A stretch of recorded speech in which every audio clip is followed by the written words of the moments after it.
Today we're going to activate parental controls on an Apple MacBook Pro.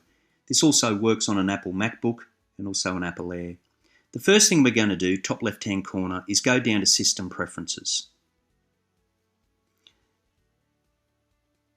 This is the functionality that allows us to control the computer. Fourth block down, we're going to click on Parental Controls. It gives us two options here. We can create a new user account with parental controls, or if our child already has an account on this device, we can convert this account to a parental controls account. I'm going to create a new user account. So that has been selected by default. Then I'm going to press on the Continue button. And it's going to ask me for my administrator password to unlock the parental control facility. So I click Unlock. And this is where I can create a new account for one of my children. So I put their name in, the display name, which is the account name, a password. This password will only allow them to get access to their account on this device.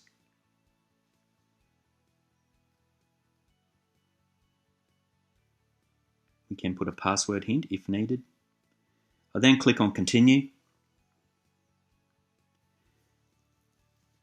As we can see, top left hand corner, we have created Jimmy's account. Now down the bottom we have a plus and minus sign. If we have other children who are going to use this device and they're going to have their own account, we can add extra accounts or we can delete accounts. The tabs up the top indicate what parental controls can do for us. The first one is apps. If we ticked on limit applications, it would allow us to choose what apps our kids can and can't use. Then we go to web.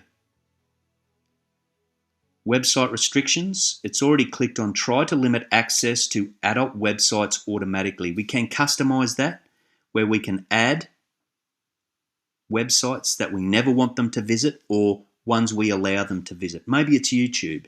So we can put it, we don't want them to visit YouTube. We can put www.youtube.com in the blacklist and they won't be able to visit it. These are people that they can connect to. It can help us limit who can connect to our children through their email account or through iMessage. So we can put in that list the allowed contacts. We can control who gets access to communicate to our children. The fourth tab is time limits. The top two, weekday time limits and weekend time limits, indicates the period of time during the day that we want our children to get access to the internet or the device. Bedtime indicates the times of the day that we don't want our children probably on the computer, maybe a bedtime and also maybe not too early in the morning. So these are very self-explanatory and we can set those to suit our family's needs.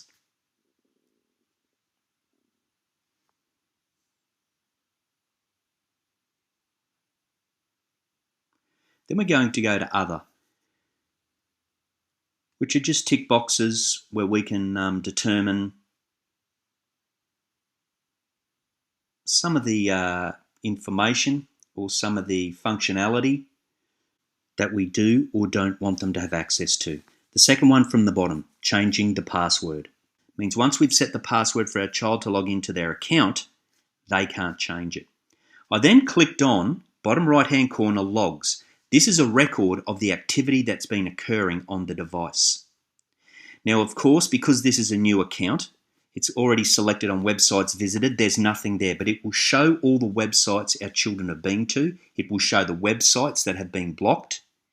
It will show the applications they have used and attempted to access, and also conversations that they've had through iMessage only.